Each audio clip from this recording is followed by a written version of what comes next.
5-6 হাজার টাকার মধ্যে কীভাবে ব্রাইডাল মেকওভার করা যায় তারই টিউটোরিয়াল তোমাদের সাথে আজ শেয়ার করছি। প্রথমেই আমি একটা রেকর্ডের মিস্ট অ্যাপ্লাই করে নিচ্ছি। এটাতে স্কিনটা বেস্ট একটা বুস্ট হাইড্রেটিং কাজ করবে। এটাকে অ্যাপ্লাই করার পর আমি একটু হাত দিয়ে স্কিনে যাতে ভালোভাবে অবজার্ভ হয়ে যায় সেটা হাত দিয়ে আমি একটু অ্যাপ্লাই করে নিচ্ছিলাম। এরপর রেকর্ডের একটা ময়েশ্চারাইজার ইউজ করছি। আমার আজকের যে ব্রাইড তার স্কিন প্রচণ্ড ড্রাই, স্কিন কেয়ার খুব একটা করা হয়নি হয়তো বিয়ের তোড়জোড়ে, তো সেই কারণে আমাকে আজকে খুব ভালো করে স্কিন প্রেপটা করতে হচ্ছে।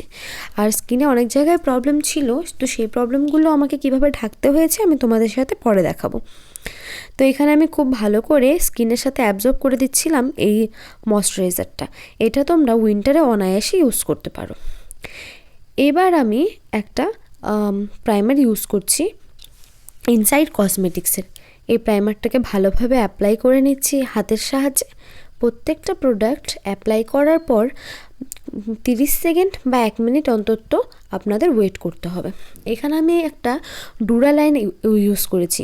ডুরালাইন ইউজ করলে মেকআপটা অনেকটা লং লাস্টিং হয়। এটাও রেকর্ডের। তো রেকর্ডের যে প্রোডাক্টগুলো আছে মোটামুটি তোমরা 6 থেকে 8 হাজারের যে রেঞ্জগুলো সেই ব্রাইডাল মেকওভারগুলো করতে পারবে। এখানে আমি ইনসাইডের একটা কালার কারেক্টার নিয়েছি এবং ব্রাইডের যেখানে যেই রকম সমস্যা ছিল ঠিক সেই অনুযায়ী কালারগুলোকে চুজ করে আমি জায়গা মতো অ্যাপ্লাই করে দিচ্ছিলাম। একটু পিগমেন্টেশনের ইস্যু ছিল, ডার্ক স্পট ছিল, আন্ডার আইতে ডার্ক সার্কেল পড়ে গেছিলো, আর নোজের এখানে একটা বার্থ মার্ক ছিল যেটাকে আমার ঢাকতে হয়েছে। তো সেই কারণে আমি সেখানে একটা পার্পল কালার ইউজ করেছি সেই বার্থ মার্কটা ঢাকার জন্যে। তো এইভাবে আমি পুরোটাকে ব্লেন্ড করে নিচ্ছি। আর যে ব্লেন্ডারটা ইউজ করছি সেটা আই ম্যাজিকের হলেও এটা আজই আমি নতুন পারচেস করেছিলাম বলে মানে আমার এটা একদমই পছন্দ হয়নি। আর আমার কোথাও না কোথাও মনে হয়েছে যে এই আজ একটা পার্টিকুলার প্রোডাক্টের জন্য হয়তো আমার মেকআপের যে ফুল ফিনিশিংটা 100% আজকে আসেনি, হয়তো 5% হলেও কম এসেছে। কারণ আগে যে ব্লেন্ডারগুলো ইউজ করেছিলাম সেগুলো আই ম্যাজিকের হলেও অনেক ভালো ছিল। এবারও তাড়াহুড়োর মধ্যে যখন খুঁজে পাচ্ছিলাম না তখন এই ব্লেন্ডারটাকে আনিয়েছি, কিন্তু আনিয়ে কোনো লাভ হলো না। শেষ পর্যন্ত এটা দিয়ে সেরম কোনো রেজাল্ট আমি পেলাম না। তো যাই হোক, সেটাকে মাথায় না রেখে আমি এখন মেকআপের দিকে এগোচ্ছি। এখানে তোমরা দেখতে পারো আমি একটা লিকুইড হাইলাইটার ইউজ করছি যেটা ব্রাইডের স্কিনে অ্যাপ্লাই করা মাস্ট। এই লিকুইড হাইলাইটারটা যদি ইউজ করা হয় তাহলে ভেতর থেকে একটা গ্লো তোমরা দেখতে পাবে ব্রাইডের ফেসে। তো এবার আমি দুটো স্কিন শেডকে মিক্স করে ফাউন্ডেশন, সেই দুটো স্কিন শেডকে মিক্স করার পর এই শেডটাকে আমি ব্রাইডের ফেসে ইউজ করছি। আমি একটা পিএসির দুটো শেড নিয়ে মিক্স করে এই কালারটাকে এনেছি যেটা আমার মনে হয়েছে ব্রাইডের ফেসের সাথে প্রপারলি ম্যাচ করবে। এখন তোমাদের মনে হচ্ছে অনেকটাই শেড লাইট রয়েছে ফেসের তুলনায়, কিন্তু মেকআপটা যখন আস্তে আস্তে কমপ্লিট হবে তখন তোমরা বুঝতে পারবে যে শেডটা আস্তে আস্তে কীভাবে নিজের তার স্কিনের সাথে নর্মালাইজ হয়ে যাচ্ছে। তো এইভাবে করে আমি পুরোটা ফেসের মধ্যে এই পুরো প্রোডাক্টটাকে এইভাবে অ্যাপ্লাই করে নিলাম। আর ব্রাইডকে আমি আগেই বলে দিয়েছি যে তুমি কিন্তু ফেসে যেখানেই তোমার কোনো ইরিটেশন বা যাই হোক না কেন আমাকে বলবে, তুমি কোথাও হাত দেবে না, আমি সেটা করে দেব। তো তারপর এই পুরো ফাউন্ডেশনের একটা লেয়ার দেওয়ার পর আমি এইভাবে করে ভালো করে ব্লেন্ড করে নিচ্ছিলাম। গরম বা শীতকালে যদি তোমরা মেকআপ করতে চাও তার জন্য বেস্ট ফাউন্ডেশন বা বেস মেকআপের জন্য যদি কোনো প্রোডাক্ট খুঁজে থাকো তাহলে যে ক্রাইলনের ডার্মা এবং সুপ্রা প্যালেটগুলো আছে সেগুলো তোমরা ইউজ করতে পারো। আমি যেমন এখানে একটা লাইট শেড নিয়েছি অ্যাজ আ কনসিলার, এটা ক্রাইলন সুপ্রার। তোমরা সবাই জানো ক্রাইলন সুপ্রা উইন্টারে ইউজ হয় এবং ক্রাইলন ডার্মা সেটা হয় সামারে। আর ক্রাইলন সুপ্রা যেটা সেটা একটু ক্রিমি কনসিস্টেন্সিতে হয়, আর যেটা ডার্মা হয় সেটা একেবারেই ড্রাই হয়। সেটা ডুরালাইন ছাড়া তোমরা সেটাকে মানে প্রোডাক্টটাকে ব্রাশের মধ্যে আনতেই পারবে না, ডুরালাইন ইউজ করা মাস্ট। এবং সেটার যে কভারেজ হয় এই উইন্টারের তুলনায় সেই সামারেরটা অনেক বেশি হয়। তো এই ছোট ছোট প্রোডাক্টগুলো পারচেস করে তোমরা এই মেকআপগুলো করতে পারো। আমি এখানে একটা লাইট শেডের জন্য সেই পার্টিকুলার প্রোডাক্টটাকে আমি অ্যাজ আ কনসিলার বা হাইলাইটার, লিকুইড হাইলাইটার বলতে পারো, সেইভাবে আমি হাইলাইটিং এরিয়াতে ইউজ করছি। এবার দেখো আমি যখন বেকিং প্রসেসে যাচ্ছি, ঠিক আমি যেভাবে গরমকালে বেকিং করা হয় সেভাবেই করব। এবার ব্রাইডকে বলেছি একেবারেও নিচের দিকে একবারও যেন চোখের পলক না পড়ে, কারণ তাহলেই সেখানে একটা ক্রিজ লাইন পড়ে যাবে।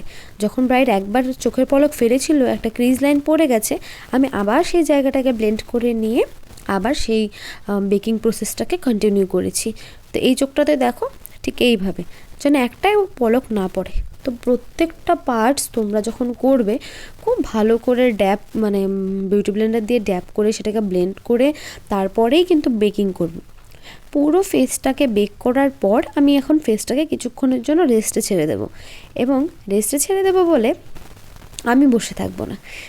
যখন আমি সুপ্রার সেই শেডটাকে অ্যাজ আ কনসিলার ইউজ করেছিলাম, তখনই কিন্তু আমি আইলিডের মধ্যেও অ্যাপ্লাই করে দিয়েছিলাম অ্যাজ আ আই বেস। তো সেটাকেও বেক করে নিয়েছিলাম যখন পুরো ফেসের বেকিংটা চলছিল। এবার ফেসটা যখন ড্রাই হচ্ছে, মানে বেকিং প্রসেসটা যখন একটু সময় নেবে, তখনই আমি আই লুকটাকে কমপ্লিট করে নেব। একটা ভীষণই নিউড কালার নিয়ে প্রথমে বেস কালারটাকে করেছি, এরপর একটা একটা করে শেড আমি ডার্ক করছি। তো এবার আমার মানে আজকের যে লুকটা ছিল, মনে মনে কিছু ভেবে রাখি না, আমি আগের থেকেই ব্রাইডকে অন দ্য স্পট যেটা আমার মনে হয় যে এটা ভালো লাগবে সেটাই আমি সেখানে করি। তো পিঙ্ক এবং পার্পলের ওপরে শেড দিয়ে দিয়ে একটা করে ডার্ক শেড আমি ইউজ করছিলাম, আর এইভাবে করে লাস্ট পর্যন্ত ফিনিশিংটা এসেছে। এরপর আমি একটা ব্রাশের মধ্যে কিছুটা কনসিলার নিয়ে আমি একটা কাট ক্রিজ করছি। যেহেতু ব্রাইডের চোখগুলো খুবই ছোট ছোট, কাট ক্রিজ করাটা আমার মাস্ট, কারণ না হলে চোখটা ভিজিবল হবে না, বড় বড় দেখাবে না, সেই কারণে চোখে কাট ক্রিজ করাটা তো অবশ্যই জরুরি। তো এইভাবে করে আমি পুরো চোখে দুটো চোখেই কাট ক্রিজ করে নিয়েছি, এবং এটা ফুল কাট ক্রিজ না, তোমরা ভালো করে দেখো, একটু half cut crease. Half cut crease হলেও আমি একটু কম এরিয়াতে সেই মানে কনসিলারটাকে ইউজ করেছি, কারণ ব্লেন্ড করতে করতে এটা আরও অনেকটা দূর ছড়িয়ে যায়। আমি ভীষণই দুঃখিত যে এই কাট ক্রিজটা করার সময় আমার ভিডিওটা কোনোভাবে কাট হয়ে যায়, আর আমি সেটা টের পেতে পেতে অনেকটা আমার আই মেকআপ কমপ্লিট হয়ে গেছিলো। তো সেই মানে কনসিলারটাকে অ্যাপ্লাই করার পরে সেটাকে আমি ব্লেন্ড করেছি। ব্লেন্ড করার পর একটু হোয়াইট কালার অফ একটা শেড নিয়ে আমি সেই জায়গাটাকে অ্যাপ্লাই করেছি, এবং যে আউটার কর্নারে যে ডার্ক শেডগুলো দিয়েছিলাম সেটা দিয়ে আবার ব্লেন্ড করেছি। এবার আমি লোয়ার পোর্শনেও সেম করছি।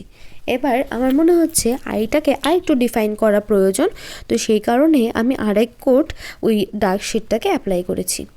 এবার আমি ব্রাইডের আইল্যাশে মাস্কারা, যারা আমার ভিডিও দেখো তারা অবশ্যই জানবে এই মেবলিনের মাস্কারাটা আমার ঠিক কতটা প্রয়োজন। মেকআপ শুরু করার পর থেকে আমি এই মেবলিনের মাস্কারাটা ইউজ করে যাচ্ছি, এখনও পর্যন্ত কতগুলো বোতল আমি শেষ করেছি তার কোনো আইডিয়া নেই।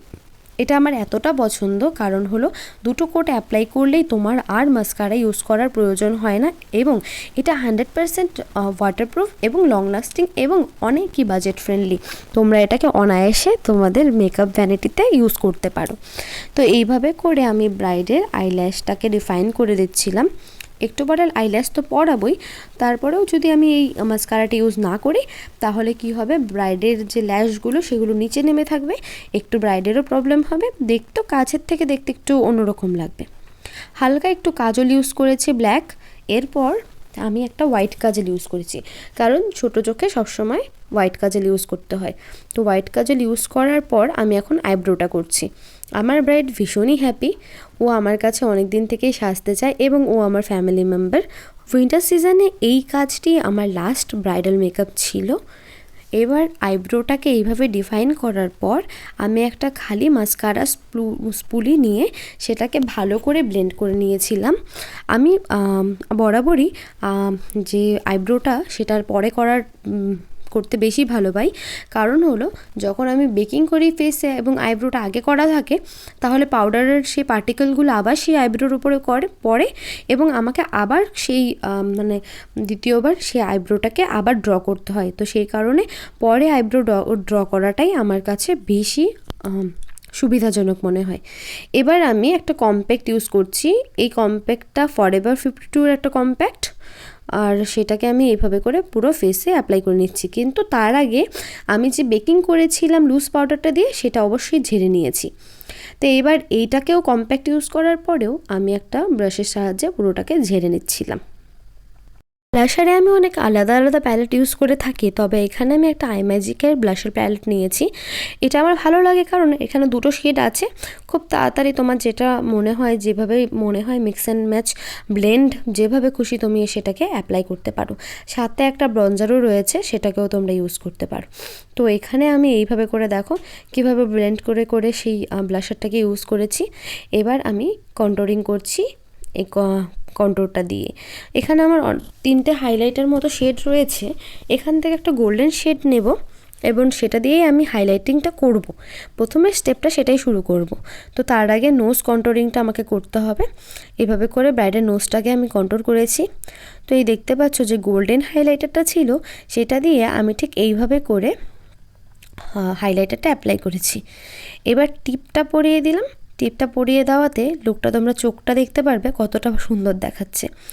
এবার আমি ব্রাইডকে লিপস্টিক পরাচ্ছি। প্রথমে একটা পিঙ্ক শেড নিয়েছি, পিঙ্ক শেডটাকে পুরো ভালো করে আগে অ্যাপ্লাই করে নেব। লিপস্টিকটা অ্যাপ্লাই করতে করতে একটা ছোট্ট ভুল হয়ে গেছিলো, কোনো কারণবশত একটু হাতটা কেঁপে গিয়ে লিপের আপার সাইডে একটু এক্সট্রা বেরিয়ে গেছিলো। তো সেখানটায় দেখো আমি কিভাবে ম্যানেজ করেছি। আমি ঠিক এইভাবে একটা স্পুলের মধ্যে একটু কনসিলার নিয়ে সেই জায়গাটায় অ্যাপ্লাই করেছি এবং হাত দিয়ে একটু ডট ডট করে ব্লেন্ড করে নিয়েছি। এরপর আমি একটু কম্প্যাক্ট দিয়ে সেই জায়গাটাকে ড্রাই করে দিয়েছি। এবার একটুও বোঝা যাচ্ছে না যে সেই জায়গাটায় লিপস্টিক একটু বাইরে বেরিয়ে গেছিলো। তো এই হলো আজকের আমার ফুল ব্রাইডের লুক। তোমাদের কেমন লাগলো অবশ্যই আমাকে কমেন্ট বক্সে জানাতে ভুলবে না। আর আমার এই ছোট ছোট টিপসগুলো তোমাদের কেমন লাগছে সেটাও প্লিজ আমাকে কমেন্টে বক্সে জানিও। দেখা হচ্ছে নেক্সট অন্য কোনো ভিডিওতে। Bye bye.